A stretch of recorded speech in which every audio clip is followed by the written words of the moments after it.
नमस्कार। पत्रकारिता और मीडिया इंडस्ट्री के चाल चरित्र को परखने का कार्यक्रम मीडिया वॉच लेकर मैं हाजिर हूं। मेरा नाम है डॉक्टर मुकेश कुमार। दोस्तों, पूरी दुनिया भर में शोर मचा हुआ है कि भारत में इस्लामोफोबिया को बढ़ावा दिया जा रहा है, इस्लामोफोबिया बढ़ता जा रहा है और इसकी वजह से मुसलमानों को पीड़ित किया जा रहा है, उन्हें परेशान किया जा रहा है। खाड़ी के देशों में ख़ास तौर पर इसको लेकर बड़ी हलचल रही है। खाड़ी के देशों ने और वहाँ के कई जाने माने लोगों ने इस बारे में लिखा है, ट्वीट किया है, सोशल मीडिया पर स्टेटस पोस्ट डाले हैं और यहाँ तक कि भारत सरकार को भी इसके बारे में अपनी चिंता जाहिर कर दी है। लेकिन ऐसा नहीं है कि खाड़ी के देश या कुछ मुस्लिम देश ही इस्लामोफोबिया के बढ़ने की बात कर रहे हैं, बल्कि कई अंतर्राष्ट्रीय संगठनों ने भी इस ओर इशारा किया है और अपनी चिंताएं जाहिर की हैं। इनमें संयुक्त राष्ट्र भी शामिल है। यहाँ तक कि प्रधानमंत्री नरेंद्र मोदी के जो प्रिय जिगरी दोस्त हैं डोनाल्ड ट्रंप साहब, उनके देश में भी एक आयोग ने अपनी रिपोर्ट में कहा है कि भारत में मुसलमानों के खिलाफ अत्याचार बढ़ रहा है, उनका उत्पीड़न किया जा रहा है।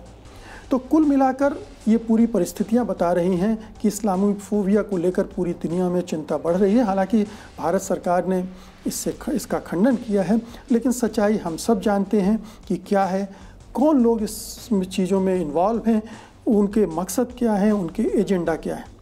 लेकिन आज जो हमारा ये कार्यक्रम है मीडिया वॉच का, हम इसमें ये देखेंगे कि मीडिया किस तरह से इस इस्लामोफोबिया को बढ़ाने में भूमिका अदा कर रहा है।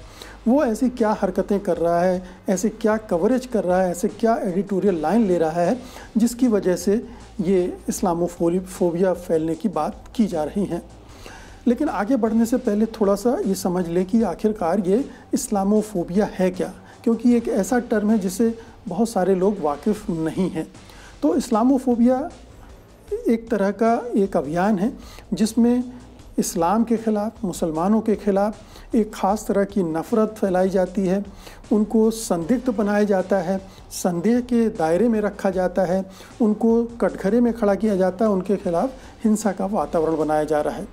अब इसे अगर आप हाल की घटनाओं से समझने की कोशिश करें तो बहुत सारे उदाहरण आपको मिल जाते हैं, जिसमें से एक सबसे जो ताज़ा तरीन उदाहरण है वो है निज़ामुद्दीन में तबलीगी जमात के कार्यक्रम के बाद मीडिया का रुख। अब देखिए कि इस घटना के बाद, इस कार्यक्रम के बाद पूरे मीडिया में एक तरह से इस घटना के बहाने पूरे मुसलमानों को बदनाम करने की एक कोशिश शुरू हो गई, अभियान शुरू हो गया। उन्हें कटघरे में खड़ा किया गया, उन्हें देशद्रोही कहा जाने लगा, गद्दार कहा जाने लगा, कोरोना जिहाद की बात होने लगी, कोरोना आतंकवाद की बात होने लगी। एक टीवी चैनल के एंकर ने अपने शो में बाकायदा जिहाद के चार्ट बनाए, तरह तरह के जिहाद के चार्ट बनाकर लोगों को ये बताने की कोशिश की कि तमाम मुसलमान इन तरह के जिहाद में मुब्तला हैं, वो जिहाद कर रहे हैं तरह तरह से। तो ये भी एक इस्लामोफोबिया, डर पैदा करना इस्लाम और मुसलमानों के नाम पर, वो यही था। कुछ और चैनलों को ले, उनके एंकर्स ने भी इसी तरह से आधी सच्ची खबरें, झूठी खबरें, फेक खबरें, उन सब को लेकर इस तरह का अभियान शुरू किया। और आपने देखा होगा कि एक ख़ास तरह की भाषा का भी इस्तेमाल हुआ, यानी तबलीगी जमात के लोगों को बदनाम करने के लिए और उनके बहाने मुसलमानों को बदनाम करने के लिए कहा गया कि वो लॉकडाउन में फंसे नहीं हैं, वो छिपे हुए हैं। और छिपे किस लिए हैं? ताकि देश भर में कोरोना संक्रमण फैला सके। तो ये इस्लामोफोबिया फैलाने का एक दूसरा तरीका था। फिर आप देखिए कि एक चैनल के एक बड़े एंकर ने, नामी एंकर ने बिल्कुल पागलों की तरह अपने शो में चीखते हुए कहा कि पालघर की घटना में मुसलमानों का हाथ है, मॉब लिंचिंग जो हुई थी वहाँ पर, उसके बारे में इस तरह की बातें उसने की। और ये इस्लामोफोबिया को फैलाने का ही एक तरीका है, एक एजेंडा है जो वो और उसके चैनल कर रहे हैं। तो ये मोटे तौर पर इस्लामोफोबिया है। अब हम आगे चर्चा करेंगे कि इस्लामोफोबिया की भूमि में जो मीडिया की भूमिका है, थोड़ा उसको विस्तार से देखने की कोशिश करेंगे। तो अब हम आते हैं कि इस्लामोफोबिया को फैलाने में मीडिया की क्या भूमिका रही है या अभी भी वो चल रही है। इसमें तो कोई रंच मात्र भी किसी को संदेह नहीं होना चाहिए कि हमारा मीडिया इस्लामोफोबिया को बढ़ावा दे रहा है। आप चाहे तो न्यूज़ चैनलों को देख लें, उनके कंटेंट को देख लें, उनके एंकर्स को देख लें, या फिर अखबारों की सुर्खियां और उसमें जो विचार विश्लेषण के पेज होते हैं उनके लेख आदि को देख लें। हर जगह आपको मिलेगा कि कहीं ना कहीं मुसलमानों को टारगेट किया जा रहा है, इस्लाम को टारगेट किया जा रहा है, और उसके बहाने उनके बारे में कुछ ऐसी चीज़ें फैलाई जा रही हैं ताकि वो निशाने पे आ जाएं, वो संदिग्ध हो जाएं, उनके खिलाफ नफ़रत का वातावरण बने। ये काम बहुत खुल्लम खुल्ला हो रहा है और इस पर कोई रोक टोक नहीं लगाई रही है जा रही है। ऐसा लगता है जैसे मीडिया ने इसकी सुपारी ले रखी हो कि वो ये काम करेगा इस्लामोफोबिया को बढ़ाने का।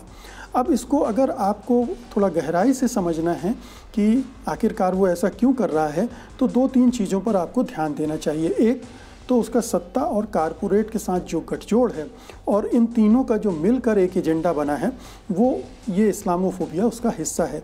यानी राजनीति जो मुख्य धारा की राजनीति है उसमें इस्लामोफोबिया का इस्तेमाल एक पार्टी और एक संगठन बड़े पैमाने पर कर रहा है, और कारपोरेट उसका साथ दे रहा है, मीडिया भी उसमें शामिल हो गया है इस खेल में।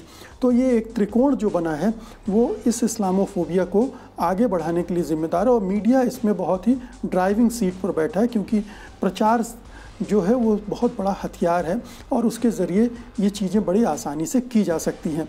फिर आपको ये भी देखना पड़ेगा कि मीडिया की आंतरिक संरचना क्या है, वो मीडिया में जो काम करने वाले लोग हैं वो कौन लोग हैं, किस तरह के लोग हैं, उनका सामाजिक आर्थिक पृष्ठभूमि क्या है, वो किन वर्गों, किन धर्मों, किन जातियों के लोगों से आते हैं, और क्या उनके वर्चस्व क्या है, वो किस तरह का वर्चस्व उनका समाज पर है, उनके हित अहित क्या हैं। ये तो सब जानते हैं कि हमारे मीडिया में सवर्ण हिंदू भरे पड़े हैं, जबकि दलित, आदिवासी और अल्पसंख्यक इनकी जो भागीदारी है वो आबादी के अनुपात में बहुत थोड़ी सी है। मतलब अगर आप ये देखें तो 100 में से 90-95 लोग हिंदू होंगे और उनमें भी सवर्ण होंगे, और बाकी की संख्या इन वर्गों की आएगी। असल में क्या है कि मीडिया में हमेशा से हिंदुत्ववादियों का वर्चस्व रहा है। शुरू से ही मीडिया में मुसलमानों को एक ख़ास तरह से देखा जाता रहा है, दिखाया जाता रहा है, पेश किया जाता रहा है। जब टीवी चैनल्स नहीं थे तब अखबार में आपको इस तरह की चीज़ें देखने को मिलती थी, ख़ास तौर से उस समय जब दंगे आदि होते थे तो वो इस तरह का रुख अपनाते थे।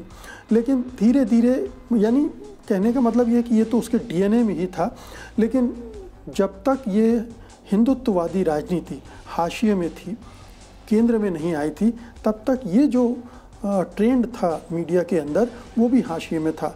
लेकिन जैसे ही हिंदुत्ववादी हावी हुए, उनका बोलबाला हुआ, वैसे ही मीडिया में भी ये जो तत्व थे हिंदुत्ववादी वो एकदम से उभर कर सामने आ गए और उन्होंने अपना खेल खेलना शुरू कर दिया। तो अब उनका एक छत्र राज कायम हो चुका है और वो खुलकर ये खेल खेलने में लग गए हैं। अब क्या है कि हिंदुत्व में रंगा हुआ मीडिया क्या करता है, मनगढ़ंत इतिहास बताता है। यानी इतिहासों की जो इतिहास है उसकी अपने हिसाब से व्याख्या करता है, हिंदू मुसलमान के आधार पर, सच के आधार पर नहीं। मुसलमानों के बे नफ़रत और संदेह फैलाता है, मुसलमानों के धर्मों, मुसलमान के धर्म और उनके ग्रंथों और पर्वों आदि के बारे में नकारात्मक खबरें छापता है या दिखाता है। उन्हें वंदे मातरम, भारत माता, राष्ट्रभक्ति, इन सब मामलों से जोड़कर कभी गद्दार बताता है और कभी थोड़े बहुत हिस्से में देशभक्त भी बता देता है। अब ये रोज़ शाम को जो टीवी चैनलों में मजमा लगाकर बहस की जाती हैं, आप उनके रुख को देखिए, उनमें किस तरह से बातें की जाती हैं, किस तरह के मुद्दे लिए जाते हैं, उनका ट्रीटमेंट क्या होता है, किस तरह के तथ्य परोसे जाते हैं और चर्चाओं को एक खास दिशा में मोड़ा जाता है। तो ये पूरा हमारे मीडिया का आंतरिक चरित्र है जिसमें हिंदुत्ववाद हावी है, और ये हिंदुत्ववाद इस्लाम का विरोधी है, और ये इस्लामोफोबिया फैलाकर हिंदुत्ववाद की राजनीति को मजबूत करता है। आइए अब थोड़ा सा इस इस्लामोफोबिया या इस्लाम के विरोध या मुसलमानों को एक ख़ास रंग में पेंट करने की जो प्रवृत्ति है उसकी थोड़े और पृष्ठभूमि में जाते हैं, थोड़ा और देखते हैं कि कब से वो मजबूत होनी शुरू हुई। दरअसल आप 80 के दशक में जाएंगे, जब सोवियत संघ अफ़गानिस्तान में काबिज़ था, तो उसे हटाने के लिए अमेरिका ने क्या किया कि अपनी सेना को वहाँ लाया और उसने उस पूरे इलाके में पाकिस्तान, सऊदी अरेबिया के साथ मिलकर एक कट्टरपंथी जमात को खड़ा करना शुरू किया, कट्टरपंथी आंदोलनों को खड़ा करना शुरू किया। संगठन बनाए, जो तालिबान वगैरह आपने सुना होगा, वो सब इसी दौर के बने हुए थे और उनको सोवियत सेना के खिलाफ खड़ा कर दिया। तो ये जो लड़ाई उसने लड़ने की कोशिश की, उससे पूरे इस इलाके में ये आतंकवाद फैला बड़े पैमाने पर, और वहीं से आतंकवाद हमारे यहाँ कश्मीर में 1989 के आसपास इंपोर्ट हुआ, वहाँ से बाहर से आया और आतंकवाद पहली बार हमने कश्मीर में आतंकवादी घटनाएं वहाँ देखनी शुरू की। तो ये अमेरिका प्रायोजित, अमेरिका आयोजित एक आतंकवाद था जो उसने सोवियत संघ को वहाँ से हटाने के लिए इस्तेमाल किया था, लेकिन उसने पूरे इलाके में इस तरह की एक कट्टरपंथी लहर पैदा कर दी जो उस पूरे इलाके को अपनी गिरफ्त में लेने लगी।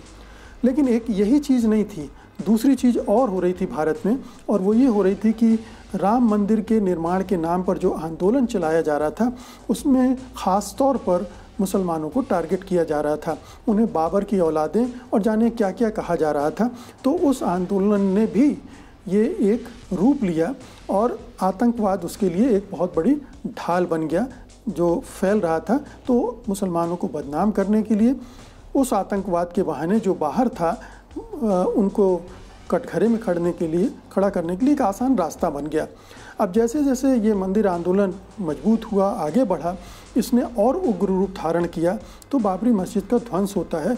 और जो रथ यात्रा की थी आडवाणी ने, उसके दौरान बहुत सारे दंगे हुए, फिर बाबरी मस्जिद के ध्वंस के बाद दंगे हुए। तो लगातार ये मुसलमान टारगेट पर आते रहे और दंगे मुंबई में भी हुए, बम विस्फोट हुए, फिर 2002 का दंगा हुआ। तो एक लगातार ये माहौल बनाया जाता रहा हिंदुत्ववादी ताकतों द्वारा, और इसमें मीडिया का रोल भी, जैसे जैसे हिंदुत्ववादी राजनीति मजबूत होती गई, कई राज्यों में उनकी सरकारें बनी और संसद में भी अंततः वो 1998 में पहुंच गए, सरकार बनाने की स्थिति में आ गए। तो ये जैसे जैसे हुआ, मीडिया में भी ये इस्लामोफोबिया को फैलाने का एक तरीका ज़ोर पकड़ने लगा। बाद में जब सरकार अटल बिहारी वाजपेयी की चली गई तो एक 5-7 साल का एक थोड़ा सा उसमें अंतराल आता है, क्योंकि उस दौरान मीडिया को थोड़ा संयम बरतना पड़ा। हालांकि फिर भी वो कोशिशें उसकी तरफ से होती रहीं, लेकिन 2000 के चुनाव में तो फिर जैसे एकदम से विस्फोट हो गया इस्लामोफोबिया को बढ़ाने का। मीडिया को जैसे खुली छूट मिल गई कि अब हमारा समय आ गया है जब हम हिंदुत्ववादी राजनीति का झंडा लेकर आगे चल सकते हैं।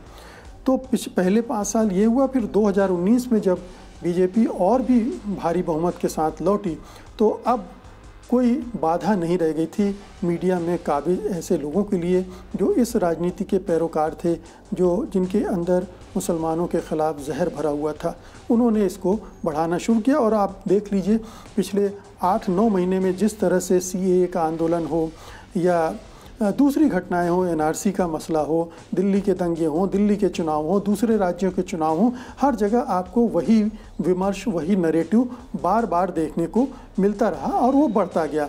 तो ये इस्लामोफोबिया जो है, चूँकि जो सत्तारूढ़ दल है उसका एक अस्त्र है, शस्त्र है, जिसका इस्तेमाल वो चुनाव जीतने के लिए करता है, अपनी राजनीति को मजबूत करने के लिए करता है, और इसीलिए उसने मीडिया को भी अपनी तरफ पूरी कंट्रोल में कर लिया। हालांकि मीडिया में पहले से ही हिंदुत्ववादियों का वर्चस्व था, लेकिन अगर कुछ थोड़े बहुत लोग ऐसे थे जो दूसरे ढंग से सोचने वाले थे, उनको भी कोई आज़ादी न रहे, वो बोल ना सकें, इसलिए मीडिया की गर्दन को और दबोच लिया गया। और इस तरह से आप देखते हैं कि पूरा माहौल बन जाता है और इसमें पाकिस्तान, हिंदुस्तान, मुसलमान और हिंदू, ये एक विमर्श, एक नरेटिव हर जगह आपको दिखता है जो सपोर्ट करता है इस्लामोफोबिया को।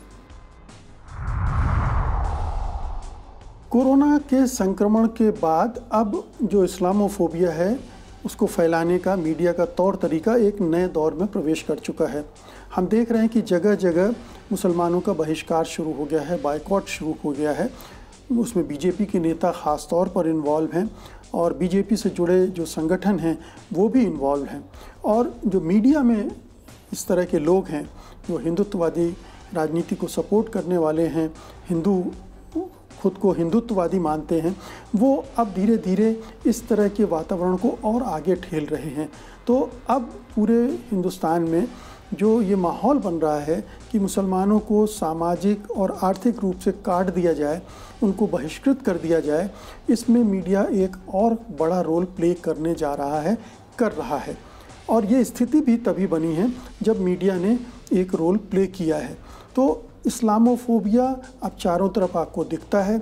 इस्लामोफोबिया लोगों के सीधे साधे जो लोग इन चीज़ों को नहीं समझते उनके दिमाग में भी उतार दिया गया है और वो इस्लाम को, मुसलमानों को ख़तरे की तरह देखने लगे हैं। जैसे कोरोना में उनके साथ संक्रमण जोड़ दिया गया और वो ख़तरे की तरह देखने लगे और उनसे दूरी बरतने लगे, उन पर तरह तरह के आक्रमण भी होने लगे। तो अब ये जो है, ये ऐसा लगता है कि इसको दूसरे क्षेत्रों में भी इसका विस्तार किया जाएगा। जैसे खाने पीने की चीज़ें इनसे ना खरीदी जाएं, इनको किसी भी आर्थिक गतिविधियों में शामिल ना किया जाए, इनको नौकरी ना दी जाए, वगैरह वगैरह, जो पहले थोड़े स्तर पर होता था अब बड़े पैमाने पर होने लगा। तो ये इस्लामोफोबिया का एक ख़तरनाक दौर शुरू हो रहा है, जिसके बाद फिर हिंसा का दौर आता है जिसमें बड़े पैमाने पर नरसंहार होते हैं। तो अब ये इस्लामोफोबिया इस स्टेज पर पहुंच गया है। मीडिया को धन्यवाद देना चाहिए उन हिंदुत्ववादी ताकतों को जो इतने दिनों से इस कोशिश को कर रहे थे, लेकिन मीडिया के सहयोग न मिल पाने की वजह से वो कामयाब नहीं हो पा रहे थे। अब उनके पास सत्ता भी है और मीडिया भी है और वो दोनों का इस्तेमाल करके खुल्लम खुल्ला ये खेल खेल रहे हैं। इस बात की उन्हें परवाह नहीं है कि इसके नतीजे क्या हो सकते हैं, इसके ख़तरे क्या हो सकते हैं। तो ये एक बहुत ही बुरी स्थिति है, बहुत डरावनी स्थिति है, ख़तरनाक स्थिति है और इसको हमें समझना चाहिए और इससे कैसे लड़ा जा सकता है, इसके रास्ते तलाशना चाहिए। मित्रों, ये था इस्लामोफोबिया पर आज का मीडिया वॉच। उम्मीद है कि इस्लामोफोबिया को समझने में, समझाने में आपको फ़ायदा हुआ होगा, आपको आनंद आया होगा। अगर ऐसा है तो आप इस एपिसोड को लाइक कीजिएगा, शेयर कीजिएगा, ज़्यादा से ज़्यादा लोगों तक पहुँचे बात, ताकि ये समझदारी लोगों की बढ़े। और उम्मीद है कि आप इस चैनल को सब्सक्राइब भी करेंगे। हम जल्दी ही मीडिया वॉच के नए एपिसोड के साथ आपके सामने होंगे। फ़िलहाल मुझे इजाज़त दीजिए। नमस्कार।